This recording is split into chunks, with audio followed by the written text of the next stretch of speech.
Suddenly ಈಗ ಬಿಜೆಪಿಯವ್ರ ಥರ ಒಮ್ಮೆ ಸೇಡಿನ ರಾಜಕಾರಣ ಮಾಡೋಕ್ಕಾಗಲ್ಲ. ಕಾಂಗ್ರೆಸ್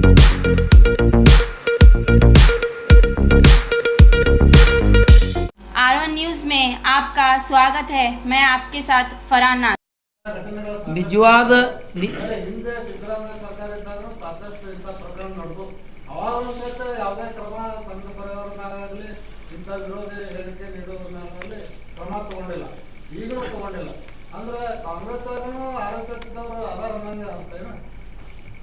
ಹಂಗೇನಿಲ್ಲ.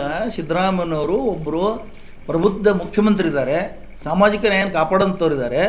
ಘಟನೆಗಳನ್ನು ಆಧರಿಸಿ ಎನ್ಕ್ವೈರಿ ಮಾಡಿಸಿ ಚೌಕಸಿ ಮಾಡಿ ಶೋಧ ಮಾಡಿ ಯಾರು ತಪ್ಪಿಸ್ತರಿದ್ದಾರೆ ಅದ್ರ ಮೇಲೆ ಕ್ರಮ ತಗೊಂಡೇ ತಗೋತಾರೋ. ಯಾವಾಗ ಹಿಂದೂ ಬಿಟ್ಟಿಲ್ಲ, ಈಗಲೂ ಬಿಡಲ್ಲ.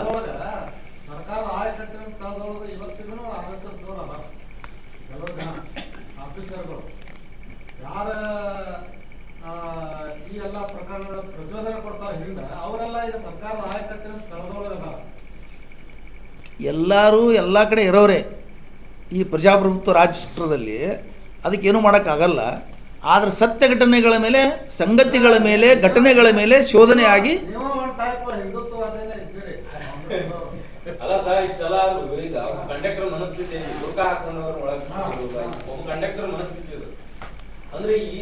ಅವನ ಮೇಲೂ ಕ್ರಮ ಆಗ್ತದೆ.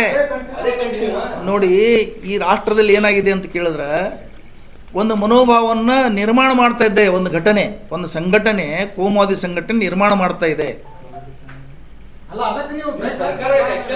ಬ್ರೇಕ್ ಹಾಕ್ತಾ ಇದ್ದಾರೆ ಸಡನ್ಲಿ.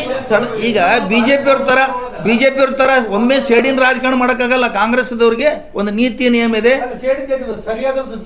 ತಗೋತಾರ್ರಿ. ಅದು ತಗೋತಾರ, ಸಮಯ ಬೇಡ ಅದಕ್ಕೆ. ಅದು ತಗೋತಾರ, ಅದಕ್ಕೆ ಸಮಯ ಬೇಡವಾ? ನಿನ್ನೆ ಆದ ಘಟನೆ ಟಿವಿಯಾಗ ನೋಡಿದ ತಕ್ಷಣ ಅದ್ರ ಮೇಲೆ ಕ್ರಮ ಆಗಿಬಿಡ್ಬೇಕಾ? ಅರೆ, ಅದಕ್ಕೆ ಪದ್ಧತಿ ಇದೆ, ನಿಯಮ ಇದೆ, ಕಾನೂನಿದೆ. ಕಾನೂನು ಪ್ರಕಾರ ಕ್ರಮ ತಗೋಬೇಕಾಗ್ತದೆ. ನಿನ್ನೆ ಟಿವಿಯಾಗ ನೋಡ್ಕೊಳ್ಳಿ, ಇವತ್ತು ಬೆಳಿಗ್ಗೆ ಕ್ರಮ ಆಗಿಬಿಡ್ಬೇಕು. ಅದಕ್ಕೆ ಯಾಕಾಯ್ತು, ಏನಾಯ್ತು, ಅದಕ್ಕೆ ಚೌಕಸಿ ಆಗ್ತದೆ. ಬಿಜೆಪಿಯವ್ರ ಥರ ಸೇಡಿನ ಮನೋಭಾವ, ಕ್ರಿಯೆಗೆ ಪ್ರತಿಕ್ರಿಯೆ ಹಿಂಗೆಲ್ಲ ಮಾಡೋಕ್ಕಾಗೋದಿಲ್ಲ.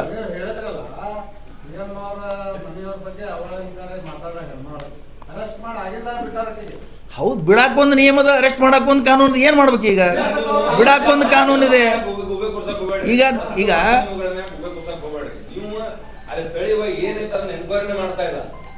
ಮಾಧ್ಯಮಗಳ ಮೇಲೆ ನೋಡಿ, ಕೆಲವು ಮಾಧ್ಯಮಗಳು ಗುತ್ತಿಗೆ ಹಿಡ್ದಂಗೆ ಮಾಡ್ತವೆ. ಅವರೇ ನ್ಯಾಯಾಧೀಶರಾಗಿ ಕೆಲಸ ಮಾಡ್ತಾರೆ, ಅವರೇ ಪೊಲೀಸರಾಗಿ ಕೆಲಸ ಮಾಡ್ತಾರೆ, ಅವರೇ ಶೋಧನೆ ಮಾಡಕ್ಕೆ ಹೋಗ್ತಾರೆ. ಇದು ತಪ್ಪು ಅಂತ ನಾನು ಹೇಳ್ತೀನಿ. ಈ ಸಂದರ್ಭದಲ್ಲಿ ನೀವು ಅದನ್ನು ಮಾಡ್ತಾರೆ, ಅದಕ್ಕೆ ಟೈಮ್ ಬೇಕಲ್ರಿ. ಮಾಡ್ತಾ ಇದ್ದಾರೆ. ನಿನ್ನೆ ರಾತ್ರಿ ನೋಡ್ರಿ, ಇವತ್ತು ಕೇಳ್ತೀರಿ. ಕ್ರಿಯೆ ಅದಕ್ಕೆ ಆಗ್ಬೇಕಾ? ಕ್ರಿಯೆಗೆ ಪ್ರತಿಕ್ರಿಯೆ ಆಗ್ಬೇಕಾ? ಸರ್ಕಾರ ಹಿಂದೂ ಸಂಘಟನೆಗಳು ಏನಿದಾವಲ್ಲ, ಸರ್ಕಾರ ಬಂದ ಮೇಲೆ ಕ್ರಮ ಕೈಗೊಳ್ತೀನಿ ಅಂತ ಹೇಳಿದ್ರು.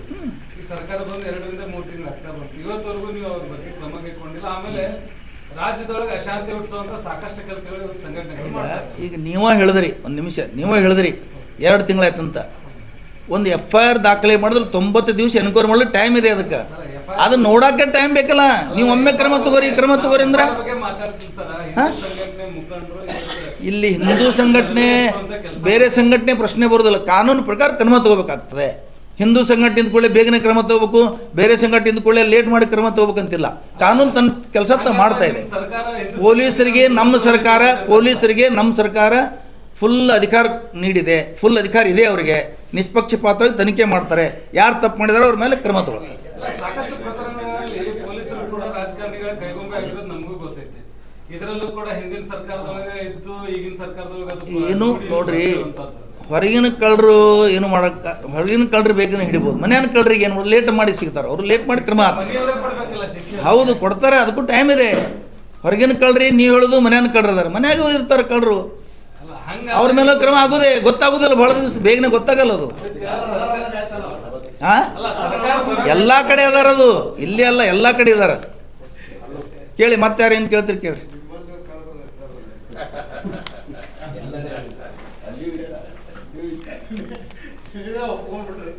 ಲೆವೆಲ್ಗೆ ಹೋಗಿ ಮಾತಾಡ್ತಾರೆ. ಒಂದು ತುಮಕೂರಿನ ಯುವತಿ ಸಿದ್ದರಾಮಯ್ಯನವರ ಮನೆಯವ್ರ ಬಗ್ಗೆನೂ ಅವಹೇಳನಕಾರಿಯಾಗಿ ಮಾತಾಡ್ತಾರೆ.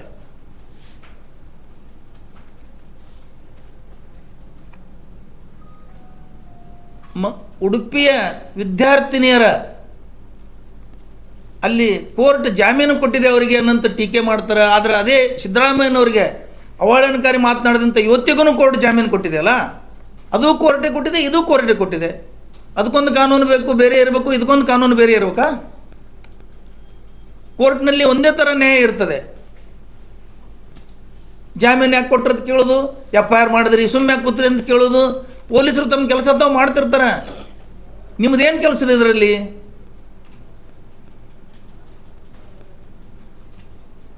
ಸಂಘ ಪರಿವಾರದವ್ರು ಎಷ್ಟೋ ಸಲ ಮಹಿಳೆಯರ ಮೇಲೆ ಅತ್ಯಾಚಾರ ಮಾಡಿದ್ದಾರೆ, ಅವಮಾನ ಮಾಡಿದ್ದಾರೆ. ಅವಾಗ ಮಹಿಳೆಯರ ಗೌರವ ನೆನಪಾಗೋದಿಲ್ಲ ನಿಮಗೆ? ಈ ದೇಶದಲ್ಲಿ ಸಂಘ ಪರಿವಾರದ ಹುಟ್ಟುಕೊಂಡಿದ್ದೇ ಅದಕ್ಕಂತ ಕೇಳಿದ್ರೆ ಕೇವಲ ಮುಸ್ಲಿಮರನ್ನ ವಿರೋಧ ಮಾಡೋದು, ಇದರದ್ದು ಮತ್ತೊಂದು ಇಲ್ಲೇ ಇಲ್ಲ. ಕಾಂಗ್ರೆಸ್ಸನ್ನು ಟೀಕೆ ಮಾಡೋದು, ಕಾಂಗ್ರೆಸ್ ಮುಸ್ಲಿಮರ ಪರ ಇದೆ, ಹಿಂದೂಗಳ ವಿರೋಧಿ ಇದೆ ಅಂದರೆ ಕಾಂಗ್ರೆಸ್ ಹಿಂದೂಗಳ ಕಾಂಗ್ರೆಸ್ ಅಲ್ವಾ? ಅದು ಹಿಂದೂಗಳಿಲ್ವ ಅದರಲ್ಲಿ? BJP ಅವರು ಮಾತ್ರ ಹಿಂದೂಗಳು, RSSದವ್ರು ಮಾತ್ರ ಹಿಂದೂಗಳು, ಕಾಂಗ್ರೆಸ್ದವ್ರು ಹಿಂದೂಗಳಲ್ವಾ? ಕಾಂಗ್ರೆಸ್ ಹಿಂದೂ ವಿರೋಧಿ ಇದೆ, ಹಿಂದೂ ವಿರೋಧಿ ಇದೆ.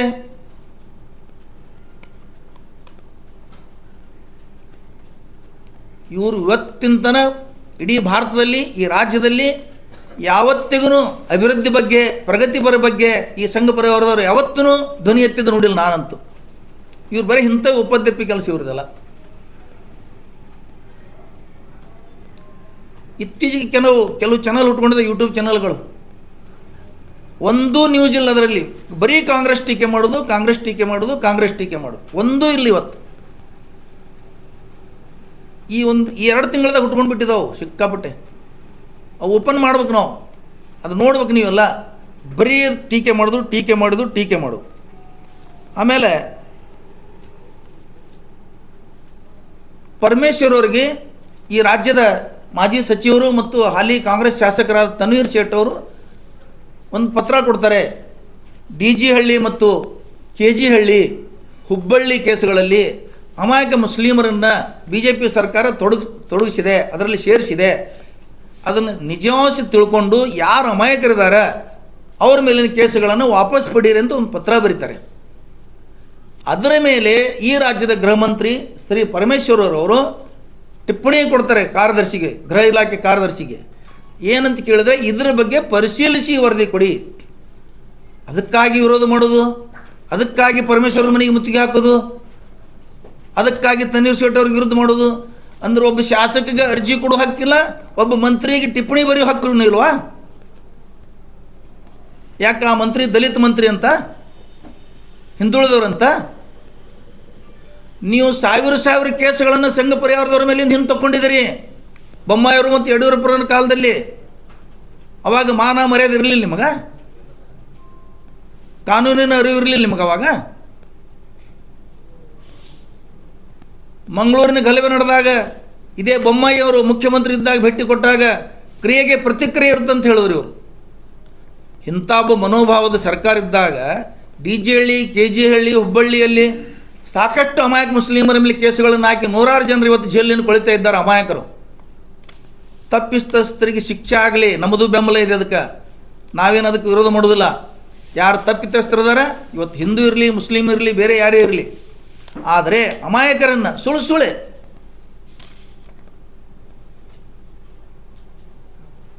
NIA ಕೊಡಿ. NIAದ ಅರ್ಥನೇ ಗೊತ್ತಿದೆ ನಿಮಗೆ? NIAದ ಕೆಲಸ ಏನಾದ್ರು ಗೊತ್ತಿದೆ ನಿಮಗೆ? ಇದು ಕೇಸ್ NIA ಕೊಡಿ, NIA ಕೊಡಿ, CBI ಕೊಡಿ.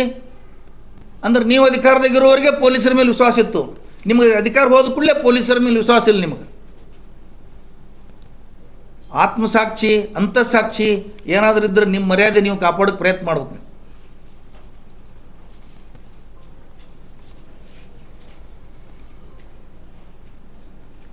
ಏನಾದ್ರು ಕೇಳಿದ್ರೆ ಕೇಳಿ ಸರ್.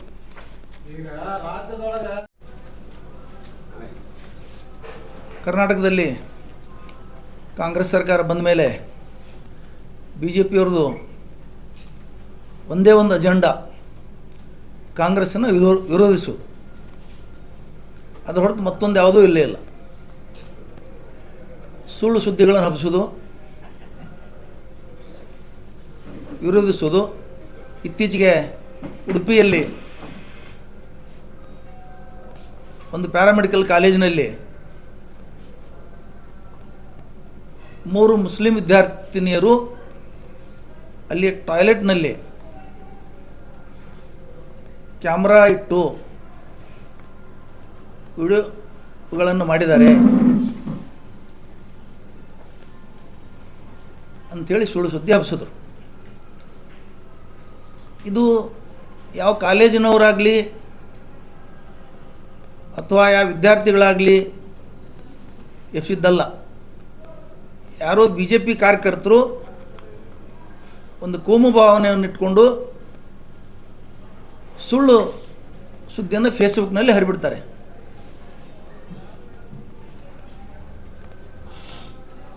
ತಕ್ಷಣ ಪೊಲೀಸರು ಅಲ್ಲಿಗೆ ಧಾವಿಸಿ ಕಾಲೇಜು ಆಡಳಿತ ಮಂಡಳಿ ಜೊತೆ ವಿಚಾರ ಮಾಡಿ ಚೌಕಸಿ ಮಾಡಿ ವಿದ್ಯಾರ್ಥಿಗಳನ್ನು ಚೌಕಸಿ ಮಾಡಿ ಎಲ್ಲ ಮಾಡಿ ಅಲ್ಲಿಯ SP ಸ್ವತಃ ಪತ್ರಿಕಾಗೋಷ್ಠಿ ನಡೆಸಿ ಇಂಥ ಯಾವುದೂ ಆಗಿಲ್ಲ ಘಟನೆ, ಇದು ಸುಳ್ಳಿದೆ ಅಂಥೇಳಿ ಡಿಕ್ಲೇರ್ ಮಾಡ್ತಾರೆ ಅವರು. ಆದರೂ ಸಹಿತ BJPಯ ಫೇಕ್ ಫ್ಯಾಕ್ಟ್ರಿ ಏನಿದಿಲ್ಲ, ಸುಳ್ಳು ಫ್ಯಾಕ್ಟ್ರಿ, ಅವರು ಇಲ್ಲಿದು ಆಗಿದೆ ಅಂಥೇಳಿ ರಾಜ್ಯ ತುಂಬ ಮಾಧ್ಯಮಗಳಲ್ಲಿ ಅಲ್ಲಿ ಇಲ್ಲಿ ಬಿತ್ತರಿಸ್ತಾರೆ. ಆಮೇಲೆ ರಾಷ್ಟ್ರೀಯ ಮಹಿಳಾ ಆಯೋಗದ ಸದಸ್ಯೆ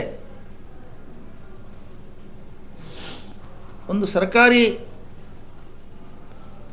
ಸಂಸ್ಥೆಯ ಸ್ವಾಯತ್ತ ಸಂಸ್ಥೆ, ಅದು ಮಹಿಳಾ ಆಯೋಗ ಅಂದರೆ ಆಯೋಗದ ಕಮಿಷನ್, ಅದರ ಸದಸ್ಯೆ ಖುಷ್ಬೂ ಅನ್ನೋರು, ಶ್ರೀಮತಿ ಖುಷ್ಬೂ ಅನ್ನೋರು ಅಲ್ಲಿ ಭೇಟಿ ಕೊಟ್ಟು ಸುಮಾರು 5 ತಾಸುಗಳ ಕಾಲ ಆ ಕಾಲೇಜಿನಲ್ಲಿ ವಿಚಾರಣೆ ಮಾಡ್ತಾರವರು. ಅಲ್ಲಿ ಯಾವುದೇ ಅಂಥ ಘಟನೆ ನಡೆದಿಲ್ಲ ಅಂಥೇಳಿ ಅವರು ಮನವರಿಕೆ ಆಗ್ತದೆ. ಮನವರಿಕೆ ಆದ ಮೇಲೆ ಅವರೂ ಸಹ ಮಾಧ್ಯಮಗಳಿಗೆ ಹೇಳಿಕೆಯನ್ನು ಕೊಡ್ತಾರೆ. ಆ ಹೇಳಿಕೆ ಎಲ್ಲ ಮಾಧ್ಯಮಗಳಲ್ಲಿ, TV ಚಾನಲ್ಗಳಲ್ಲಿ, ಯೂಟ್ಯೂಬ್ ಚಾನಲ್ಗಳಲ್ಲಿ, ಪತ್ರಿಕೆಗಳಲ್ಲಿ ಬಂತು. ಅದೇನಿತ್ತಂದ್ರೆ ಅಲ್ಲಿ ಏನೂ ಅಂಥ ಘಟನೆ ಆಗಿಲ್ಲ, ಅಲ್ಲಿ ಯಾವುದೇ ಕ್ಯಾಮ್ರಾಗಳು ಅಳವಡಿಸಿಲ್ಲ ಅಂಥೇಳಿ ಬರ್ತದೆ. ಇಷ್ಟು ಆದ ಮೇಲೂ ಸಹ ಈ ಸಂಘ ಪರಿವಾರ ಮತ್ತು ABVP ಅವರು ಸ್ವತಃ ಅಲ್ಲಿ ಶಾಸಕ ಯಶ್ಪಾಲ್ ಸುವರ್ಣನ್ ಅಂತ ಒಬ್ಬ ಶಾಸಕ ಅದರ ಮುಂದಾಳತ್ವ ವಹಿಸಿ ಈ ಉಪಾಧ್ಯಕ್ಷಿ ಕೆಲಸ ನಿರಂತರವಾಗಿ ಇಡ್ತಾರೆ.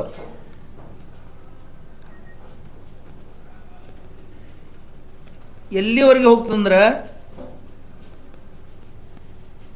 SP ಅವ್ರನ್ನ ಘೇರಾವ್ ಹಾಕ್ತಾರೆ, SP ಅವ್ರ ಜೊತೆ ವಾದ ವಿವಾದ ಮಾಡ್ತಾರೆ, ಪೊಲೀಸರ ಜೊತೆ ವಾದ ವಿವಾದ ಮಾಡ್ತಾರೆ. ಘಟನೆ ನಡೆದ ಅಂಥೇಳಿ ಅಂದ್ರೆ ಪೊಲೀಸರು ಚೌಕಸಿ ಮಾಡಿದ್ದೀವ್ರಿ ಸುಳ್ಳ ಅಂದ್ರೆ ಇವ್ರು ಹೇಳಿದ್ದೆ ನಿಜಾನ? ಇವರೇ ಪೊಲೀಸರಾದ್ರ, ಇವರೇ ತನಿಖಾ ಸಂಸ್ಥೆ ಆದ್ರೆ ಇವರೊಮ್ಮೆ ಜಜ್ಮೆಂಟೇ ಕೊಟ್ಬಿಡ್ತಾ ಇದ್ದಾರೆ ಆಗಿದೆ ಅಂತ. ಆಧಾರಗಳೇ ಇಲ್ಲ. ಮಹಿಳಾ ಆಯೋಗದ ಸದಸ್ಯರು ಹೇಳ್ತಾರೆ, ಪೊಲೀಸರು ಹೇಳ್ತಾರೆ, SP ಹೇಳ್ತಾರೆ, ಹಾಗೇ ಇಲ್ಲ. ಆದರೂ ಸಹ ಯಾರೂ ದೂರು ಸಲ್ಲಿಸದೇ ಇದ್ದರೂ ಸಹ ಪೊಲೀಸರು ಸ್ವಯಂ ಪ್ರೇರಿತವಾಗಿ ದೂರನ್ನು ದಾಖಲಿಸಿ FIR ಮಾಡಿದ್ದಾರೆ. FIR ಮಾಡಿದರೆ ಇವ್ರದ್ದು ವಾದ ಏನಂದರೆ FIR ಮಾಡಿದರೆ ಏನೂ ಮಾಡಿಲ್ಲ. ಏನು FIR ಮಾಡಿದೊಳಗೆ ಏನು ಮಾಡಬೇಕು ಅನ್ನೋದು ಪೊಲೀಸ್ ಇಲಾಖೆಯಲ್ಲಿ ಕಾನೂನಿದೆ, ಚೌಕಸಿ ಮಾಡ್ತಾರೆ. 90 ದಿವಸಗಳ ಕಾಲ ಅವಧಿ ಇದೆ ಚಾರ್ಜ್ ಶೀಟ್ ಸಲ್ಲಿಸಲಿಕ್ಕೆ. FIR ಆದ ತಕ್ಷಣ ಶಿಕ್ಷೆ ಮಾಡ್ಬೇಕಾ? 90 ದಿವಸ ಎದಕ್ಕೆ ಕೊಟ್ಟಿದ್ದಾರೆ ಕಾನೂನಲ್ಲಿ ಅವಕಾಶ ಅಂತ ಕೇಳಿದ್ರೆ ಚೌಕಸಿ ಮಾಡೋಕೆ, ಎನ್ಕ್ವೈರಿ ಮಾಡೋಕೆ, ಆ ನಂತರ ಚಾರ್ಜ್ ಶೀಟ್ ಸಲ್ಲಿಸಬೇಕು. ಅದು ಬಿಟ್ಟು ಇವರು ವಾದ ಏನೂ ಮಾಡಿಲ್ಲ, FIR ಮಾಡಿ ಏನೂ ಮಾಡಿಲ್ಲ, FIR ಮಾಡಿ ಏನೂ ಮಾಡಿಲ್ಲ. FIR ಮಾಡಿ ಏನು ಮಾಡಬೇಕು? ಸತ್ಯ ಇದೆಯೋ ಸುಳ್ಳಿದೆಯೋ ಅನ್ನೋದು FIR ಆದಮೇಲೆ ಚೌಕಸಿ ಆಗಿ ಚಾರ್ಜ್ ಶೀಟ್ ಆಗ್ತದೆ. ಇಲ್ಲಾಂದ್ರೆ B ಫಾಲ್ಸ್ ರಿಪೋರ್ಟ್ ಅಂತಾರೆ ಅದಕ್ಕೆ, ಇದು ಸುಳ್ಳಿದೆ ಅಂಥೇಳಿ ಮಾಡ್ತಾರೆ. ಅದನ್ನು ಬಿಟ್ಟು ಇವರು FIR ಆಗಿಲ್ಲ ಏನಾಗಿಲ್ಲ. ಕೆಲವು ಮಾಧ್ಯಮಗಳಂತೂ ಗುತ್ತಿಗೆ ತೊಗೊಂಡಂಗೆ ತೋರಿಸ್ತಾ ಇದ್ದಾವೆ. ಕೆಲವು ಚಾನಲ್ಗಳು ಏನು ಕಾಂಟ್ರಾಕ್ಟೇ ತೊಗೊಂಡವ್ರು ಅನ್ನಂಗೆ ಅದಾವು.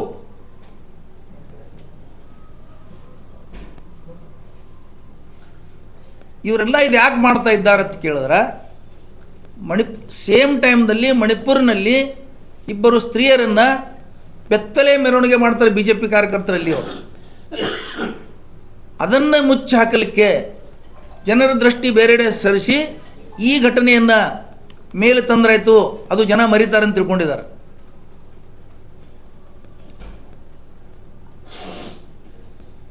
ನಂಗಾ ನಾಚ್ ಮಣಿಪುರದಲ್ಲಿ ಇವತ್ತು 2.5 ತಿಂಗಳಾಯಿತು.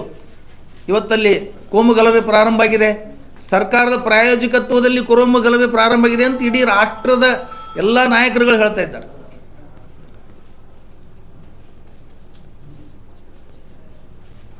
ಅದಕ್ಕೆ ಇವರು ಈ ಉಡುಪಿ ಗಲಭೆಯನ್ನು, ಉಡುಪಿಯ ಒಂದು ವಿಷಯವನ್ನು, ಸುಳ್ಳು ವಿಷಯವನ್ನು ಇವರು ಸುಳ್ಳನ್ನು ಹಬ್ಬಿಸ್ತಾ ಇದ್ದಾರೆ. ಇದನ್ನು ನಾವು ಈ ಸಂದರ್ಭದಲ್ಲಿ ಖಂಡಿಸ್ತೀವಿ. ಇನ್ನು ಒಂದು ವಿಷಯ ಏನಂದ್ರೆ, ಇವರು ಮುಸ್ಲಿಮರನ್ನು ವಿರೋಧ ಮಾಡಲಿಕ್ಕೆ ಹೋಗಿ ಉಡುಪಿಯಲ್ಲಿಯ ಆ ಕಾಲೇಜಲ್ಲಿ ಕಲಿಯುತ್ತಿರುವಂಥ ಗೌರವಾನ್ವಿತ ಕುಟುಂಬದ ವಿದ್ಯಾರ್ಥಿನಿಯರು ಏನಿದ್ದಾರೆ ಅವರು ಮರ್ಯಾದೆಯನ್ನು ಕಳೀತಾ ಇದ್ದಾರೆ. ಇಂಡೈರೆಕ್ಟಾಗಿ ಇದು ಅವರು ಅರಿವಿಗೆ ಬರ್ತಾ ಇಲ್ಲ. ಅಲ್ಲಿ ನಾಗರಿಕ ಸಮಾಜ ತಿಳ್ಕೋಬೇಕು, ಪಾಲಕರು ತಿಳ್ಕೋಬೇಕು. ಯಾರ ವಿಡಿಯೋಗಳು ಚಿತ್ರೀಕರಣ ಆಗಿದ್ದಾವೆ, ಯಾರ ವಿಡಿಯೋಗಳು ಹರಿಬಿಡ್ತಾ ಇದ್ದಾರೆ, ಒಂದು ಗೌರವಾನ್ವಿತ ಕುಟುಂಬದ ನಮ್ಮ ಸಹೋದರಿಯರು, ನಮ್ಮ ಮಕ್ಕಳು, ಅವರು ಮರ್ಯಾದೆಯನ್ನು ಕಳೀಲಿಕ್ಕೆ ಇವರು ಪ್ರಯತ್ನ ಮಾಡ್ತಾ ಇದ್ದಾರೆ. ಇದು ನಾಗರಿಕ ಸಮಾಜ ಖಂಡಿಸಬೇಕಿಲ್ಲಿ. ಮೂಕ ಪ್ರೇಕ್ಷಕ ಆಗಬಾರ್ದು ನಾಗರಿಕ ಸಮಾಜ, ಇಂಥದಕ್ಕೆ ಅವಕಾಶ ಕೊಡಬಾರ್ದು. ಇವ್ರಿಗೆ ಯಾವಾಗ ಮುಸ್ಲಿಮರ ಹೆಸರು ಬರ್ತದೆ ಅವಾಗ ಅಷ್ಟೇ ಹೊರಗೆ ಬರ್ತದೆ ಪ್ರತಿಭಟನೆ ಮಾಡೋದು, ವಿರೋಧ ಮಾಡೋದು. ತೀರ್ಥಹಳ್ಳಿಯಲ್ಲಿ ಸಂಘ ಪರಿವಾರದ ಒಬ್ಬ ಯುವತಿಯ ಮೇಲೆ ಅತ್ಯಾಚಾರ ಮಾಡ್ತಾನೆ. ಅವಾಗ ಇವರು ಸ್ತ್ರೀಯರ ಮೇಲೆ ಕಾಳಜಿ ಬರಲಿಲ್ಲ, ಗೌರವ ಹುಟ್ಟಲಿಲ್ಲ.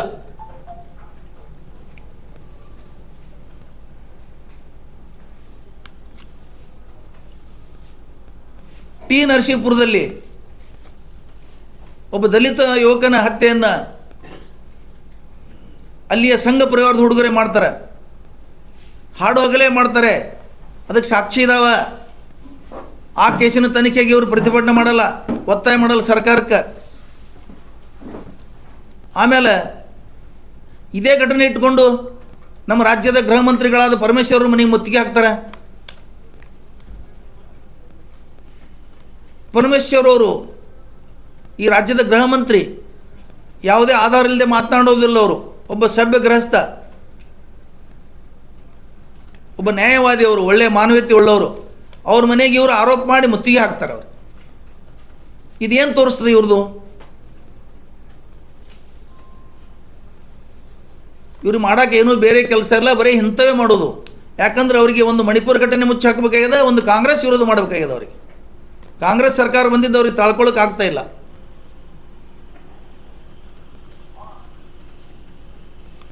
ಸುನೀಲ್ ಕುಮಾರ್ ಅನಂತ ಒಬ್ಬ ಮಾಜಿ ಮಂತ್ರಿ ಮತ್ತು ಹಾಲಿ ಶಾಸಕ ಈ ಘಟನೆ ಬಗ್ಗೆ ಮಾತನಾಡ್ತಾರೆ. ಅವರು ಸುನೀಲ್ ಕುಮಾರ್ ಮಾತನಾಡೋಕ್ಕೆ ನೈತಿಕ ಹಕ್ಕೇ ಇಲ್ಲ.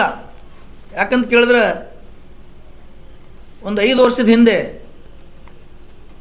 ಚಿಕ್ಕಮಗಳೂರು ಜಿಲ್ಲೆಯ ಕೊಪ್ಪನಂತ ಒಂದು ಅರಣ್ಯದ ಚೆಕ್ ಪೋಸ್ಟ್ನಲ್ಲಿ ವಾಹನ ಓಡಿಸಂತ ಒಬ್ಬ ಡ್ರೈವರ್ಗೆ ಅಲ್ಲಿ ಪೊಲೀಸ್ ಗುಂಡು ಹಾಕಿ ಸಾಯಿ ಹಿಡಿತಾನೆ. ಅವ ಕಬೀರ್ ಮುಸ್ಲಿಂ ಯುವಕವ. ಅವನನ್ನು ಗುಂಡು ಹಾಕಿದ್ದಕ್ಕೆ ಇದೇ ಸುನೀಲ್ ಕುಮಾರ್ ಅವರು 50,000 ರೂಪಾಯಿ ಬಹುಮಾನ ಕೊಟ್ಟಿದ್ದಾರೆ ಅವನಿಗೆ. ಕೊಲೆಗಡುಕರನ್ನು ಬಹುಮಾನ ಕೊಟ್ಟಂಥ ಒಬ್ಬ ವ್ಯಕ್ತಿ, ಕೊಲೆಗಡುಕನಿಗೆ ಬಹುಮಾನ ಕೊಟ್ಟಂಥ ಒಬ್ಬ ವ್ಯಕ್ತಿ ಸುನೀಲ್ ಕುಮಾರ್ ಅನ್ನಂಥವ. ಇಂಥ ಹೇಳಿಕೆ ಹೇಳಕ್ಕೆ ಒಂದು ನೈತಿಕ ಹಕ್ಕಿಲ್ಲ ಅವ್ರಿಗೇನು. ಎಷ್ಟು ಅತಿರೇಕಕ್ಕೆ ಹೋಗಿದ್ದಾರೆ ಇವರಂದ್ರೆ, ಉಡುಪಿ ಶಾಸಕ ಯಶ್ಪಾಲ್ ಸೋರ್ಣ ಅನ್ನಂಥವ ಮನುಷ್ಯ, ಇವ್ರಿಗೆ ಮನುಷ್ಯರಂತಾರೆ ಹ್ಯಾಂಗೆ ಇರ್ಬೇಕು ನಮ್ಗೆ ಅರ್ಥ ಆಗ್ತಾ ಇಲ್ಲ. ಪರಮೇಶ್ವರರ ಮಗನ ಬಗ್ಗೆ ಮಾತಾಡ್ತಾರೆ, ಅವಹೇಳನಕಾರಿ ಮಾತಾಡ್ತಾರೆ, ವೈಯಕ್ತಿಕವಾಗಿ ಇವ್ರು ಮಾತಾಡ್ತಿದ್ದಾರೆ. ಇವತ್ತು ಸರ್ಕಾರ ಇವ್ರ ಮೇಲೆ ಕೇಸುಗಳು ಹಾಕಿ ಜೈಲು ಕಟ್ಟಬೇಕು. ಇವರಿಗೆ ಸರ್ಕಾರ ಮೃದು ಧೋರಣೆ ತಾಳಬಾರ್ದು.